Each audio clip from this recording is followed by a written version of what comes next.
আমাদের সামনে অনেক দিনই মৌসুম আসছে। দিনের কাজ দুই রকম, দুনিয়ার কাজও। একটা হলো নিয়মিত, এটা বেজ, আর একটা হলো মাঝে মাঝে। নিয়মিত বিল্ডিং যখন করতে হয় সুন্দর করে করতে হয়, মাঝে মাঝে আবার 2-4 বছর পরে চুনকাম করতে হয়, পরিষ্কার পরিচ্ছন্ন করতে হয়। খাওয়া দাওয়া নিয়মিত খেয়ে যেতে হয়।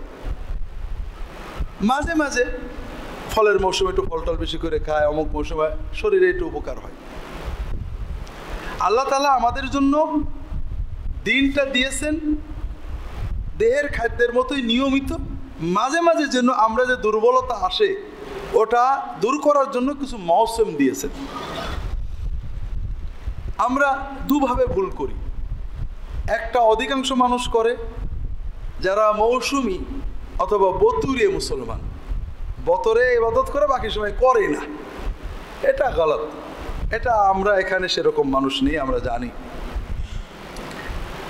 আরেকটা হলো মৌসুম নয়, ভুল মৌসুমে কাজ করি। চাষবাদ ভালো জানি না, বৃষ্টি দেখেই ভালো চাষি না, একেবারে বৃষ্টি পড়ার সঙ্গে সঙ্গে বুনে দিলাম, কিন্তু এই মাসে যে আরো বৃষ্টি হবে, পানি জমে যাবে, এটা জিজ্ঞেস করলাম না, পানি জমে গেল, নষ্ট হয়ে গেল। এজন্য বতুরে ছাড়াও যারা নিয়মিত এবং বতুরে, তাদের অনেক বতর ঠিক না। রাসূলুল্লাহ সাল্লাল্লাহু আলাইহি ওয়াসাল্লাম এইসব বতর বলেননি, আমরা ভুল বুঝে ওসব বতরে ইবাদত করি। আমাদের সমাজে এরকম আছে কিছু, যেটা আপনারা জানেন, যে সব সময়ে ইবাদতের কথা নেই বা যে ইবাদতের কথা নেই সেগুলো আমরা করি। শবে মেরাজের ইবাদত, শবে মেরাজের রোজা, বিভিন্ন রকমের, শবে বরাতের অতিরিক্ত মানে সুন্নাহ বিরোধী ইবাদত, এরকম অনেক কিছু আমাদের সমাজে আছে। মুহররমের অনেক ইবাদত আছে যেটা সুন্নতে নেই, কিছু আছে সুন্নতে আছে। তৃতীয়ত, কিছু মৌসুমের খোঁজ খবরই আমরা ভালো রাখি না। এটা সহি মৌসুম কিন্তু খোঁজ রাখি না। তার একটা হলো জিলহজ মাসের প্রথম 10 দিন। আমাদের দেশে কিছু বিষয়ে বান্দা মুমিনরা সচেতন, যেমন শবে কদর, শবে বরাত, শবে মেরাজ, সহি বা বাতিল যাই হোক। আর কিছু বিষয় আমাদের জানা নেই অনেকেরই, ইদানিং আলহামদুলিল্লাহ কেউ কেউ জানছেন, যেমন জিলহজ মাসের প্রথম 10 দিন বেশি বেশি ইবাদত করা, রোজা রাখা, তাসবিহ তাহলিল জিকির করা। আল্লাহ তাআলা এই 10 দিনের ইবাদত সবচেয়ে পছন্দ করেন, অনেক সহিহ হাদিস আছে আমাদের সামনে। একটা মৌসুম। আর একটা মৌসুম হলো হজ, যেটা শুরু হয়ে গিয়েছে। শাওয়াল, যুলকাদা এবং যুলহজ্জার প্রথম অংশ। আল্লাহ কোরআন কারিমে বলেছেন, আল হজ্জু আশহুরুম মা'লুমাত, হজ নির্ধারিত মাস। হাদিসে ব্যাখ্যা এসেছে শাওয়াল, যুলকাদা, যুলহজ্জা। এটাও একটা ইবাদতের মৌসুম।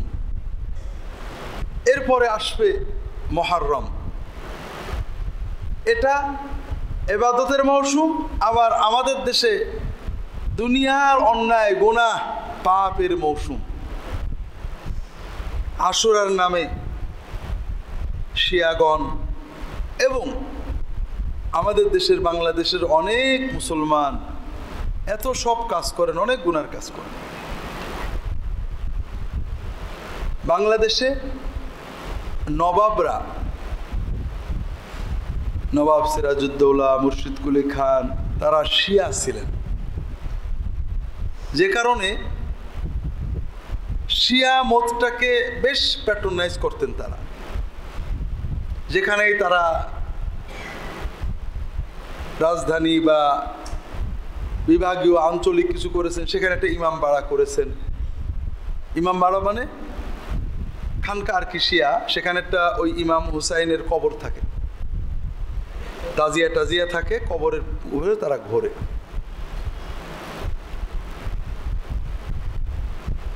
আমাদের দেশের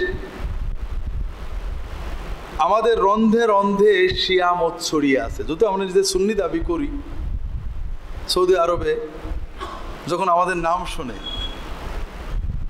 আলী হুসেন, আকবর আলী, মোহাম্মদ হুসেন, মোহাম্মদ আলী, আমাদের কিন্তু সবার নামের সাথে হুসেন আলী টালি জড়িত আছে, কিন্তু আবু বকর ওমর কিন্তু নেই। এমনকি কারণ না আবু বকর ওমর হলে তারপরে ওরা আলী লাগায়। তা আমাদের বলে তোমরা কি সব শিয়া নাকি? আবু বকর ওমর ওসমান মোটে পাওয়া যায় না, আর সবই খালি আলী হোসেন, ব্যাপারটা কি? ইরানের মানুষেরা শিয়া। দেখ সুন্নি বাদশাহ ইরানের একটা এলাকা দখল করেছে, সেখানে নতুন প্রজারা রাজার সাথে দেখা হচ্ছে, কি নাম? আমার নাম অমুক, সালাম কালাম করে দেখা করে যাচ্ছে। সন্ধে লেগে গেছে, রাজা সবার নাম টাম শুনেছে। সন্ধ্যের সময় বলছে উজিরকে, লোকজন চলে গেছে। আচ্ছা, এই যে সকাল থেকে সন্ধ্যা পর্যন্ত এত লোক আলো, আলী আকবর, আলী আসগার, আলী হোসেন, আহসান, সবই পাইলাম, কিন্তু আবু বকর, মোহাম্মদ আহমদ আছে, আবু বকর ওমর একটা ওসমান পাইলাম না। হে তোমার কেমন দেশ? কালকে আমার কটা আবু বকর ওমর ওসমান ধরে এনে দিবা। তো পরের দিন উজির খুঁজে খুঁজে খুঁজে খুঁজে একটা কানা, একটা কোড়া আর একটা মানে বিকলাঙ্গ ধরে নিয়ে আসছে। একজন নাম আবু বকর, একজন নাম ওমর, একজন নাম ওসমান। বলছে যে বাদশাহ, আমাদের দেশে এর চেয়ে ভালো আবু বকর ওমর ওসমান আর পাওয়া যায় না।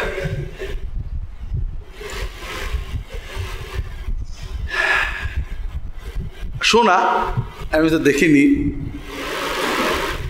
শিয়া সমাজে বাথরুমে আবু বকর ওমরের নাম লিখে তার উপর পেশাব করা হয়। এবং আপনি যে কোনো শিয়ার সাথে মিশলে দেখবেন, যে কোনো কাফের, ইহুদি, খ্রিস্টান, হিন্দুর চেয়ে আবু বকর ওমর, ওসমান, আয়েশা, রাসূলুল্লাহ সাল্লামের বিবি, তার সাহাবীদেরকে অনেক বেশি ঘৃণা করে তারা। ইসলামের যত বড় দুশ্মন ইহুদি নাসারা, তাদের দৃষ্টিতে তার চেয়ে বড় দুশ্মন সাহাবায়ে কেরাম। তো এই শিয়া মতটা আমাদের সমাজে ছড়িয়ে আছে রন্ধে রন্ধে। আর শিয়া মতের মৌসুম হলো মুহররম।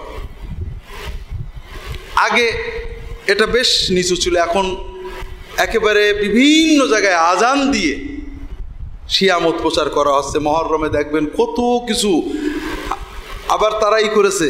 একটা হলো হুসাইনি ইসলাম, আর একটা হলো এজিদি ইসলাম, মানে শিয়াদের বিরুদ্ধে গেলে সে এজিদি।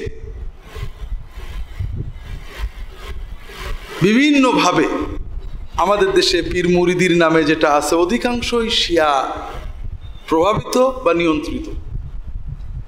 আমাদের পাশে সামনে গেলে রাজবাড়ি, সেখানে ইন্ডিয়ার মেদিনীপুরের পীর সাহেবরা নিয়ন্ত্রণ করেন আঞ্জুমানে কাদেরিয়া নামে। তারা আব্দুল কাদের জিলানির ভক্ত, মুরিদ বলে দাবি করেন। অনেক শিরক সেখানে আছে। এখন আগে এটা করতেন না, এখন তারা দ্রুত অনেকগুলো ইমামবাড়া বানিয়েছে। সেখানে তাজিয়া করা হচ্ছে, তওয়াফ করা হচ্ছে, চুমুক খাওয়া হচ্ছে, সেজদা করা হচ্ছে। মানুষ কিছুই বুঝতে চায় না, অন্ধ। আব্দুল কাদের জিলানী ঘোর শিয়া বিরোধী ছিলেন। যারা আবু বকর ওমরকে খারাপ বলে অথবা এই ধরনের শিয়া ইমামবাড়ি বানায়, তাদেরকে কাফের মুশরিক, বাতিল ইত্যাদি বলেছেন। এখন একজন লোক কাদেরিয়া আবার শিয়া, একজন লোক চিশতিয়া শিয়া। অর্থাৎ আমাদের দেশের মুসলমান যেহেতু কাদেরিয়া চিশতিয়া বললে বেড়ে দলে, বিশাল দেখবেন মানিকগঞ্জ অমুক ইমাম বাড়ায় চিশতিয়া, মানে মঈনুদ্দিন চিশতির ওরস শরীফ।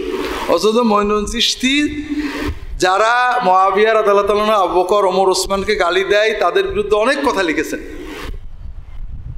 কিন্তু দেশের মানুষ চিশতি বললে বেশ ভিড়ে যাবে, ভিড়িয়ে নিচ্ছে। এ মৌসুম আমাদের সামনে, তো অনেক বিষয়ে কথা বলা দরকার, লম্বা বেশি বলতে পারবো না। আজকে আমরা হজের কিছু গল্প গুজব সংক্ষেপে বলার চেষ্টা করি। আল্লাহ তাআলা তৌফিক দান করুন, আমিন। হজের আহকাম আপনারা যারা হজে যাবেন তারা তো শিখে নিচ্ছেন বা শিখবেন। হজের কিছু গল্প আছে, ব্যাকগ্রাউন্ড আছে। যেহেতু কেন্দ্রীয় মসজিদে হজ বিষয়ক আয়াতগুলো আমরা আলোচনা শুরু করেছি, হয়তো গল্প বলার সুযোগ এবার আর হবে না, আমরা কিছু গল্প করি। কোরআনেও হজের গল্প আছে। হজের গল্পের প্রথম হলো ইব্রাহিম আলাইহিস সালামের গল্প। ইব্রাহিম আলাইহিস সালামের গল্প মানে মানব ইতিহাসের একটা বড় অংশের গল্প। ইব্রাহিম আলাইহিস সালামের কথা কোরআনে আছে বিস্তারিত অনেক, তবে কোরআন জায়গাগুলো বলেনি। ইব্রাহিম আলাইহিস সালামের কথা কোরআন বলেছে তিনি তার সমাজের শিরকের প্রতিবাদ করেন। বিভিন্ন জায়গায় আল্লাহ এটা বলেছেন বিভিন্নভাবে, ইয ক্বালা লিআবিহি ওয়া কওমিহি মা হাযিহি তামাসিলুল্লাতী আনতুম লাহা আকিফুন, এই যে মূর্তি প্রতিমা এগুলোর তোমরা ইবাদত করো, নীরবে দাঁড়িয়ে থাকো, ধ্যান করো, তাদের সামনে মুরাকাবা করো, এটা কি? তার কম বলল যে আমাদের বাপ দাদা এগুলোর ইবাদত করে এসেছেন, তাই তো করি। এরা তোমাদের উপকার করে, কথা শোনে, কি করে, অত শত বুঝিনি, ইবাদত করে। অন্য জায়গায় আল্লাহ তাআলা বললেন যে ইব্রাহিম তাদেরকে বুঝালেন যে এরা কিছু করতে পারবে না। তারা ভয় দেখালো যে এই আমাদের দেব দেবতা যাদের আমরা ইবাদত করি, তুমি যদি এদের বিরুদ্ধে সব কথা বলছো, এদের ডাকা যাবে না, এরা তোমার ক্ষতি করে দেবে, তোমার ধ্বংস করে দেবে। তিনি বললেন ওয়ালা আখাফু মা তুশরিকুনা বিহি ইল্লা আইয়াশা রাব্বি শাইয়া, তোমরা যার ভয় দেখাচ্ছ যে অমুক দেবতা আল্লাহর মাহবুব, আল্লাহর প্রিয়, তার বিরুদ্ধে বললে আমার ক্ষতি করে দেবে, আমি ওদের ভয় পাই না। আমার মালিক যা চাইবে তার বাইরে কেউ কিছু করতে পারবে না। কিন্তু তোমাদেরকে আমি বলি যে তোমরা আমাকে এইগুলোর ভয় দেখাচ্ছ, অথচ তোমরা আল্লাহর সাথে শরীক করছো।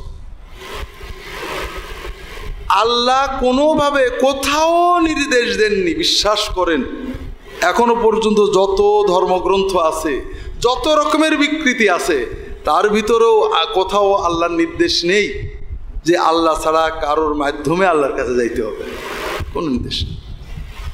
তা আল্লাহ তো তোমাদের কোথাও বলে দেননি যে তোমরা আমাকে ডাকার জন্য অমুক অমুকের মিডিয়া ধরো, তার একটু ইবাদত করো, তার নামে মানত করো, তার সিন্নি দাও, তার সেজদা করো, তার পাশে নীরবে ভক্তি নিয়ে দাঁড়িয়ে থাকো, তার মূর্তি বানিয়ে নাও, তার কবরে চলে যাও, অথবা তার কোনো স্মৃতি বিজড়িত স্থানটাকে এইভাবে করো। আল্লাহ বলেননি। আল্লাহ যেটা বলেননি আল্লাহর সাথে শরীক করছো তোমরা, আর আমি এক আল্লাহর ইবাদতের কথা বলছি। তাহলে আইয়ুল ফারিকাইন আহাক্কু বিল আমন, এখন ভয় বেশি পাওয়ার দরকার কার, আর নিরাপত্তা বেশি পাওয়ার দরকার কার? এভাবে কমকে বুঝালেন, কম শুনল না, তাকে ভয় দেখালো। তিনি কি করলেন? ওয়াতাল্লাহি লাআকিদান্না আসনামাকুম বা'দা আন তুওয়াল্লু মুদবিরিন, তিনি বলেন আল্লাহর কসম তোমাদের এই মূর্তিগুলোর আমি সাইজ করে ফেলবো, তোমরা যাও। ফাজআলাহুম যুযাজান ইল্লা কাবীরাল্লাহুম লাআল্লাহুম ইলাইহি ইয়ারজিউন, তিনি মূর্তিগুলোকে ভাঙলেন, একটা বাদ দিলেন, বড় মূর্তি, যেন এরা এসে ওর কাছে যাইতে পারে। আপনার সমাজে অনেক গল্প আছে এর সাথে, সেগুলো আমি বলছি না, কারণ কোরআনে নেই, সহি কোনো সনদ নেই। আমি সংক্ষেপ ইব্রাহিম আলাইহিস সালামের গল্প, ইব্রাহিম থেকেই হজ। ক্বালু মান ফাআলা হাযা বিআলিহাতিনা ইন্নাহু লামিনাজ যালিমিন, আমাদের মাবুদদের, ইলাহদের এই কাম কে করলো? নিশ্চয়ই সে বড় জালেম। ক্বালু সামি'না ফাতান ইয়াযকুরুহুম ইউক্বালু লাহু ইব্রাহিম ক্বালু ফাতু বিহি আলা আয়ুনিন নাস লাআল্লাহুম ইয়াশহাদুন, বলা বলি করলো। একটা যুবক আছে, ওই যুবকের নাম ইব্রাহিম, ও এইগুলো খুব সমালোচনা করে, বলে ধরে নিয়ে আসো তাকে, আগে মানুষ দেখুক এই শয়তানটাকে, বদমাইশটাকে। ক্বালু আনতা ফাআলতা হাযা বিআলিহাতিনা ইয়া ইব্রাহিম, ইব্রাহিম তুমি কি আমাদের এই মাবুদদের, আমাদের ইলাহগুলোর এই কাম করেছো? ক্বালা বাল ফাআলহুম কাবীরুহুম হাযা ফাসআলুহুম ইন কানু ইয়ানতাকুন। কেন? ওই যে বড় যেটা ঠিক আছে ও করেছে, ওদের কাছে জিজ্ঞেস করো যদি কথা বলতে থাকে। ফারাজাউ ইলা আনফুসিহিম ফাকালু ইন্নাকুম আনতুমুয যালিমুন। তারা নিজে বললে আমরা আসলে অন্যায় করছি। এই কাম কেউ করে নাকি? কেউ কথা বলতে পারো ডাকবো কে? তোমার কিছু আলা রুহুসিহিম লাকাদ আলিমতা মা হাউলা ইয়ানতাকুন। মাথা নিচু করে বলল, তুমি তো জানো যারা কথা বলতে পারে না, এসব কথা বলো কে? এইবার পরিবেশ হলো আফাতা'বুদুনা মিন দুনিল্লাহি মা লা ইয়াদুররুকুম ওয়া লা ইয়ানফাউকুম উফিল লাকুম ওয়া লিমা তা'বুদুনা মিন দুনিল্লাহি ইন কুনতুম তা'লামুন। তোমরা আল্লাহকে রেখে, এখানে আবার মনে রেখেন, আমরা সবসময় মনে করি নমরুদের কাছে ইব্রাহিম গেল আল্লাহর ইবাদত করো, নমরুদ বলল আল্লাহকে না, আল্লাহকে, এটা ঠিক না। আল্লাহ সৃষ্টিকর্তা, সব জাতিই মানত।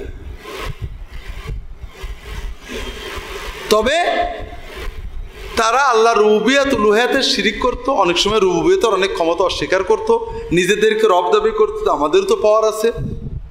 কিন্তু আল্লাহ সৃষ্টিকর্তা, তিনি সৃষ্টি করেছেন যে নামেই হোক, এটা তারা মানত। যাই হোক,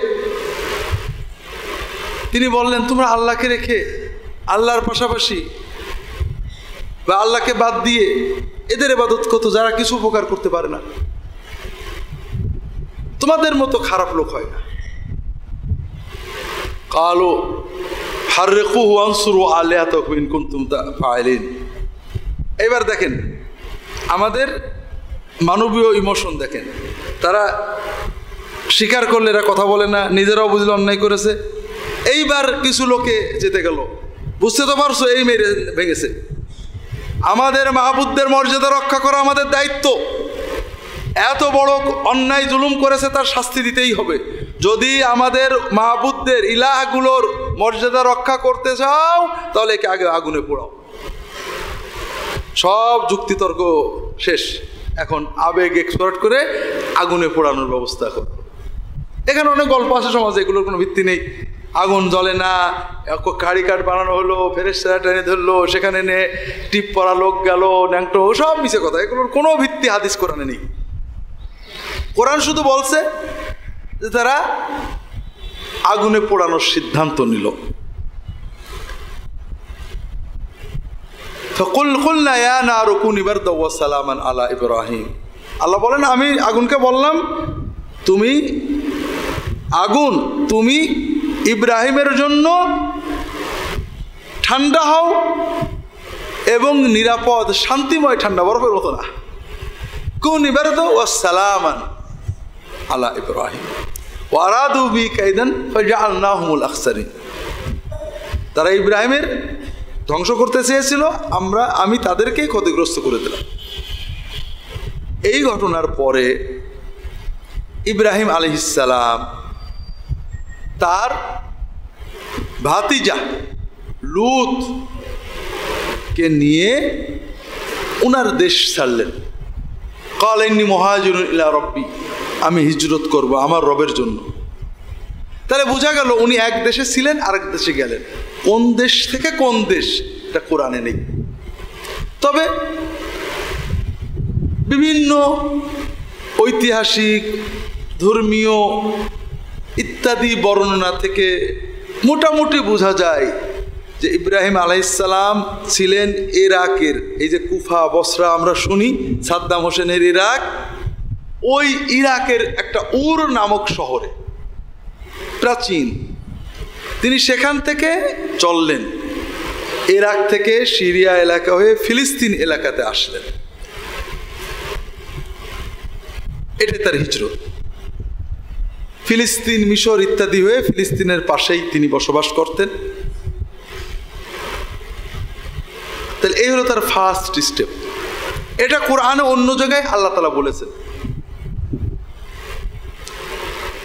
ইয ক্বালা লিআবিহি ইয়া আবাতি লিমা তা'বুদু মা লা ইয়াসমাউ ওয়া লা ইগনি আনকা শাইআ। আব্বা, আপনি কেন এমন সব কিছু পূজা করেন যা কোনো কথা শোনেও না, কোনো কথা বলেও না, কোনো উপকারে লাগে না? ইয়া আবাতি ইন্নী কাদ জাআনি মিনাল্লাহি মা লাম ইয়াতিকা ফাত্তাবি'নি আহদিকা সিরাতান সাবিয়্যা। আব্বা, আমার কাছে আল্লাহর পক্ষ থেকে এলেম এসেছে, আপনি আমার কথাটা শুনেন, আমি আপনাকে সঠিক পথে নিয়ে যাব। ইয়া আবাতি লা তা'বুদিশ শাইতান ইন্নাশ শাইতানা কানা লির রহমানি আসিয়া। আব্বু, ইয়া আবাতে, আব্বাকে কত আদর করে আদব করে মহব্বত করে করে ডাকছে। এটা দাওয়াতে আমাদের বুঝতে হবে। আমরা তো কারোর দাওয়াত দিলে খেপে রাগ করে অন্যায়ের বিরুদ্ধে কথা বলবো, কঠোর হব না কেন? কোরআনের বিভিন্ন জায়গায় বারবার দেখবেন দায়ীদের এটা বুঝতে হবে যে মাদউর কলবকে মুখাতাবা করতে হয়, তার আকলকে না। কানা রাসূলুল্লাহ সাল্লাল্লাহু আলাইহি ওয়াসাল্লাম ইয়াতাখাওয়ানুনা বিল মাওইদা। রাসূল নিজে নবী, সাহাবীগণ তার কথা শুনতে পাগল, তারপরেও সাহাবীদের মন মানসিকতা এখন একটু ফুর্তিতে আছে কিনা বেছে বেছে হিসেব করে কথা বলতেন। ওয়াজ আমরা করি, বিরাট ভাব গম্ভীর্য নিয়ে গরম করে বলে ফেললাম, দর্শকরা ক্লান্ত হচ্ছে কিনা, ঝিমিয়ে পড়ছে কিনা দেখলাম না। না, এটাকে দায়ীদের কাজ না। তুমি মোটা মোটা গরম গরম কথা বললে ঠিকই, কিন্তু কাম কি হলো? দর্শকদের চোখের দিকে তাকাও, তারা ক্লান্তি লাগলে সাবজেক্ট বাদ দাও, সহজ করে বুঝাও, গুরু গম্ভীরটা তার অন্তরে যেন কথাটা যায়। কতটুকু সত্য বললে এটা নয়, চেষ্টা করো। তাসিরের মালিক আল্লাহ, কিন্তু তার হৃদয় কলব, শুধু আকল নয়। ইব্রাহিম আলাইহিস সালাম আবার বলছেন, আবু ইয়া আবাতি, আপনি শয়তানের পূজা করেন না। শয়তান তো আল্লাহর বিরুদ্ধে স্মরণ করেছে। এভাবে তিনি বোঝাতে থাকলেন, ইয়া আবাতি ইন্নী আখাফু আইয়ামাসসাকা আযাবুম মিনার রহমান ফাতাকুনা লিশ-শাইতানি ওলিয়্যা। আমার ভয় হয় আব্বু, আল্লাহর আযাব আপনার উপর এসে পড়বে, আপনি শয়তানের দলে চলে যাবেন, শয়তানের অলি হয়ে যাবেন। অনেক বুঝালেন, কিন্তু বাবা বুঝলো না। আরাগবুন আনতা আন আলিহাতি ইয়া ইব্রাহিম লা ইন লাম তানতাহি লা আরজুমান্নাকা ফাহজুরনি মালিয়া। ইব্রাহিম, তুমি আমার ইলাহদের বিরুদ্ধে চলে যাচ্ছ, তুমি তাদের পছন্দ করতে পারছো না, তুমি তাদেরকে অপছন্দ করছো। তুমি যদি এই ধরনের খারাপ চিন্তা বর্জন না করো, আমি তোমাকে পাথর মেরে শেষ করে যাও, এখন ভাগো। ইব্রাহিম বাবাকে বললেন যে আমি তোমার জন্য দোয়া করে যাব যেন আল্লাহ তোমাদের ভালো করে, কিন্তু আমি আর আতাজিলুকুম ওয়া মা তা'বুদুনা মিন দুনিল্লাহ ওয়া আদউ রাব্বি ওয়া আতাজিলুকুম ওয়া মা তাদউনা মিন দুনিল্লাহ ওয়া আদউ রাব্বি আসা আল্লা আকুনা বিদুআই রাব্বি শাকিয়া। আমি তোমাদেরকেও থেকেও বিচ্ছিন্ন হলাম, চললাম, আর তোমরা যাদের ইবাদত করো, ডাকো, বিপদে পড়লে ডাকো, বাবা, তাদেরও আমি ডাকবো না, তাদের পরিত্যাগ করলাম। ওয়াদু রাব্বি, আমি ডাকবো শুধু আমার রবকে। আসা আল্লাহ আকুনা বিদুআই রাব্বি শাকিয়া, আমি আশা করছি আমার রবের দোয়ার ওসিলায় আমি কখনোই খারাপ হব না, কখনোই আমার ভাগ্য খারাপ হবে না। এই সব ভূমিকাটুকুর উদ্দেশ্য হলো, আল্লাহ এখানে তার মূল হিকমত বললেন এর পরেরটাই। তাহলে আমরা ইব্রাহিম আলাইহিস সালামের ব্যতিক্রম কি? সারা বিশ্ব, সকল মানুষ, পিতা, সমাজ বিরুদ্ধে চলে গেছে। আমরা সবসময় সমাজের সাথে তাল মিলিয়ে চলতে পছন্দ করি। অনেক সময় সমাজের জন্য অন্যায়কেও মেনে নিই, সমাজের জন্য মানুষে কি বলবে চিন্তা করে হারাম পাপও মেনে নিই, শিরক বিদআতও মেনে নিই। কি করা যাবে, সমাজে আছে। ইব্রাহিমের ব্যতিক্রমটা কি? সব কষ্ট, ত্যাগ, আগুনে পোড়া, পিতামাতাকে ছাড়া, দেশ ছেড়ে দেওয়া, সমাজ ছেড়ে দেওয়া, সব স্বীকার করব, কিন্তু আমার কাছে যে ইলম আল্লাহ দিয়েছেন, হককে বুঝেছি, এর বাইরে যাব না। ওয়াজহাতু ওয়াজহিয়া লিল্লাযী ফাতারাস সামাওয়াতি ওয়াল আরদা হানিফান ওয়া মা আনা মিনাল মুশরিকিন। আমি গোড়া হয়ে গোড়ামির সাথে, প্রচণ্ড গোড়ামির সাথে আমার মুখটাকে আল্লাহর দিকে ফিরিয়ে রাখবো, আর কারোর দিকে ফেরাবো না। আল্লাহ বললেন, ফালাম্মা আতাযালাহুম ওয়া মা ইয়াবুদুনা মিন দুনিল্লাহ ওয়াহাবনা লাহু ইসমাঈলা ওয়া ইসহাকা ওয়া কুল্লান জাআলনা নাবিয়্যা ওয়াহাবনা লাহুম মিন রাহমাতিনা ওয়াজআলনা লাহুম লিসানা সিদকিন আলিয়া। আল্লাহ বলছেন যখন ইব্রাহিম এই চূড়ান্ত পরীক্ষা পাশ করলো, সমাজের চাপ, পিতামাতার চাপ, আগুনে পোড়ানো, বাদশার বিরোধিতা, কিন্তু এই সামান্য একটা বিষয় মেনে নিলেন না। আমরা যেটাকে সামান্য মনে করি, সামান্য একটু মাজারে ফুল দেওয়া, সামান্য একটু দরগায় যেয়ে দোয়া করা, যাক সবাই করছে চলে গেল, সামান্য একটু মূর্তির পূজা করা, সামান্য একটু মূর্তি পূজায় চাঁদা দিয়ে দেওয়া, সামান্য একটু মূর্তিতে যেয়ে দেখা করা, সামান্য একটু তাদের খোঁজ খবর নেওয়া, কোনো সামান্য কাজেই তিনি যখন রাজি হলেন না, একেবারে প্রচণ্ড গোড়ামির সাথে আল্লাহর সাথে লেগে থাকলেন, আল্লাহ বলছেন তখন আমি তাকে দিলাম, দান করলাম ইসহাক, ইসমাইল, ইসহাক, ইয়াকুব, তার সন্তান দিলাম। ইসমাইল আগেই আসছিল, পরে ইসহাক এবং ইয়াকুব আসলেন, তাদেরটা পরে যাচ্ছি, এবং প্রত্যেককে নবী বানিয়ে দিলাম, এবং তাদেরকে আমি রহমত দিলাম, এবং তাদেরকে পরবর্তী প্রজন্মগুলোর ভিতরে তাদের নাম ডাক সর্বোচ্চ করে দিলাম।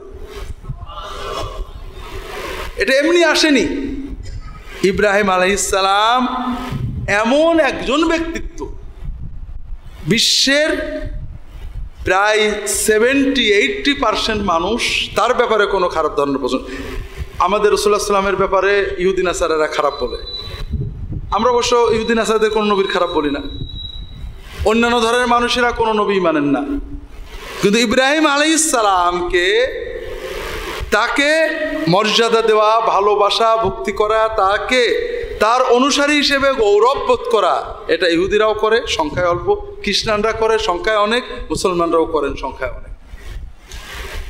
এই মর্যাদা পেয়েছেন এমনি না, এই কঠিন ত্যাগ, কঠিন গোলামির মাধ্যমেই। কাজেই আল্লাহর কাছে কিছু পেতে হলে আমাদের জন্য পরীক্ষার কথা হচ্ছিল। আল্লাহর কাছে কিছু পেতে আল্লাহ খুব সহজে দেন, কিন্তু পাওয়াটা বাড়বে আমার যোগ্যতার ভিত্তিতে। ছোট্ট পরীক্ষা পাশও হয়, শুধু হেরে যাওয়া যাবে না। তো যেটা বলছিলাম, ইব্রাহিম আলাইহিস সালাম চলে আসলেন, তার বড় ছেলে ইসমাইল, ইসমাইলকে তার মা সহ রেখে চলে গেলেন, তাকে কুরবানি দেওয়ার হুকুম আসলো। আমার একটা বই আছে, মানে তাওরাত, ইনজিল এবং কোরআনের আলোকে কুরবানি ও জবিহুল্লাহ, কেউ পড়ে থাকলে পড়বেন, নইলে পড়তে পারেন। খ্রিস্টানদের দাবি যে কুরবানির হুকুম করা হয়েছিল ইসহাককে, ইসমাইল না। তাওরাতে আছে, অর্থাৎ বাইবেলেই আছে যে ইসমাইল জন্মালেন 12 বছর 13 বছর বয়স হওয়ার পরে ইসহাক জন্মালেন। ইসহাকের জন্মের পরে ইব্রাহিম আলাইহিস সালাম প্রথম বিবি সারা বললেন যে এই আপনার বান্দি স্ত্রীর ছেলেকে আমাদের সাথে রাখবে না, জঙ্গলে রেখে আসে। কেমন আছে বর্ণনা? ইব্রাহিম তার ছেলেকে কোলে করে কাঁধের উপরে নিয়ে চললেন। আচ্ছা, 14 বছর বাচ্চাকে কাঁধের উপর নিয়ে যায় নাই কেউ। তার একমাত্র ছেলে ইসহাককে কুরবানিতে গেলেন। ইসহাককে একমাত্র না 2 মাত্র? বাইবেলে বলা আছে ইসমাইলের 14 বছর পরে ইসহাকের জন্ম। তাহলে কি ইসহাক কখনো একমাত্র হয় নাকি? তার মানে ওই সব ঠিক ছিল, নামটা পাল্টে আর ইসহাক বসাই দিয়েছে। তো যাই হোক, 2 সন্তান হলে এক সন্তানকে কুরবানি দেওয়া পিতার জন্য কষ্ট, না একমাত্র সন্তানকে কুরবানি দেওয়া কষ্ট? আল্লাহর চূড়ান্ত পরীক্ষা। সন্তান সহ মাকে ছোটবেলায় দিয়ে গেছেন মক্কায়, আবার একটু বড় হয়েছে, হুকুম আসলো কোরবানি করো, ওইটাও মেনে নিলেন। সন্তান মেনে নিল, মা মেনে নিল, বাবা মেনে নিল, আল্লাহর কাছে চূড়ান্ত সারেন্ডার প্রমাণ হলো। এইবার আল্লাহ তাআলা তাদের মর্যাদাকে পরিপূর্ণ করলেন। এই সারা বিশ্বের তাওহীদের কেন্দ্র, হজের কেন্দ্র, কিবলা হিসেবে কেন্দ্র মক্কাকে বাছাই করে নিলেন। এরপরে আল্লাহ তাকে কাবা ঘর বানানোর হুকুম দিলেন, আরো অনেক হুকুম দিলেন। আল্লাহ তাআলা তাকে প্রথমে বললেন কাবা ঘর বানাও, তিনি বানালেন। এরপরে আল্লাহ তাআলা বললেন وأذن في الناس بالحج يأتوك رجالا وعلى كل ضامر يأتين من كل فج عميق তুমি আযান দাও, মানব জাতির ভিতরে তুমি আযান দিয়ে দাও, ঘোষণা দিয়ে দাও যেন তারা সবাই এখানে এসে হজ করে। তাহলে হজের আযানের মুয়াজ্জিন কে হলেন? এত বড় মর্যাদা আল্লাহ এমনি দেননি। তাওহীদের জন্য, এক আল্লাহর ইবাদতকে টিকিয়ে রাখার জন্য, আল্লাহর ইবাদত আর কারোর ব্যাপারে কোনো কনসিডার নেই, তাওহীদের ক্ষেত্রে কোনো কনসিডার চলবে না, এটাকে চূড়ান্ত করার পরে আল্লাহ তাকে ঘোষণা দিতে বললেন, এইবার ঘোষণা দাও। কিসের ঘোষণা? তাওহীদের ঘোষণা। ঘোষণা দাও এখানে এক আল্লাহর ইবাদত করতে হবে, শিরিক করা যাবে না। আল্লাহ তুশরিক বি শাইআন ওয়া তাহহির বাইতিয়া লিত-তাইফিনা ওয়াল আকিফিনা ওয়ার রুকআস সুজুদ ওয়া আযযিম ফিন নাস বিল হজ। তুমি শিরিক করতে পারবে না, আমার এই বাইতকে পবিত্র করবে, যারা সালাত পড়বে, যারা ইতিকাফ করবে, যারা আসবে সবার জন্য, অন্যান্য জায়গায় হজকারী ওমরাকারীদের জন্য, তওয়াফকারীদের জন্য, আর মানুষের ভিতরে আযান দিয়ে দাও তারা হজে আসবে। হজে কি নিতে আসবে? তাওহীদ নিতে আসবে। লাব্বাইক আল্লাহুম্মা লাব্বাইক। আমরা কি বলে যাই হজে? আল্লাহ আমি ডাক শুনেছি, এই যে আসছি, ওই যে ইব্রাহিম আযান দিলেন না, সেই আযানের আমরা সাড়া দিচ্ছি, যা আমরা এসে গেছি, আল্লাহ ইব্রাহিমের আযান আমরা শুনেছি। কি বলে? লা শারীকা লাকা লাব্বাইক। আল্লাহ আমরা তাওহীদের স্বীকৃতি দিয়ে আসছি যে তোমার কোনো শরীক নেই, আল্লাহ তুশরিক বি শাইআ। শুধু এটুকু বলেই ক্ষান্ত না, ইন্নাল হামদা ওয়ান নি'মাতা লাকা ওয়াল মুলক লা শারীকা লাক। আল্লাহ হামদ, প্রশংসা, নিয়ামত, রাজত্ব সব তোমার, আল্লাহ তোমার কোনো শরীক নেই। তোমার ইবাদতে শরীক নেই, রুবুবিয়াতে শরীক নেই, উলুহিয়াতে শরীক নেই, নিয়ামতে শরীক নেই, রাজত্বে শরীক নেই, প্রশংসায়ও শরীক নেই। এই নির্ভেজাল তাওহীদ প্রতিষ্ঠার জন্য হজ, আর এই নির্ভেজাল তাওহীদের বারবার পরীক্ষায় পাশ করার পরেই ইব্রাহিমের ইমামত। বাইতুল্লাহ কিভাবে বানালেন, কিভাবে এটা পবিত্র করলেন, অনেক কথা কোরআনেই আছে, সব বলা যাবে না। তবে যেটা আজকে বিকেলে আমাদের হজ প্রোগ্রামের শেষে বলেছি, সবাই আপনারা ছিলেন না, এই কথাটা আপনাদের সবার জন্য আবার বলে মূল আলোচনা শেষ করব।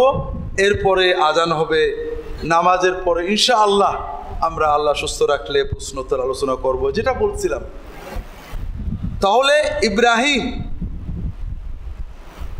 হজের আজান দেওয়ার এই ইমামত পেয়ে গেলেন, মুআজ্জিনিয়ত পেয়ে গেলেন, কিসের বিনিময়ে? তাওহীদের জন্য প্রচন্ডতম গোড়া হওয়ার কারণে, হানিফ হওয়ার কারণে, বেকা ক্রেজি, এক্ষেত্রে কোনো মোলায়েম হবে না। আমি নরম হতে পারি, অনেক কিছু মেনে নিতে পারি, কিন্তু তাওহীদের ক্ষেত্রে কোনো আপোষ আমি করতে পারবো না।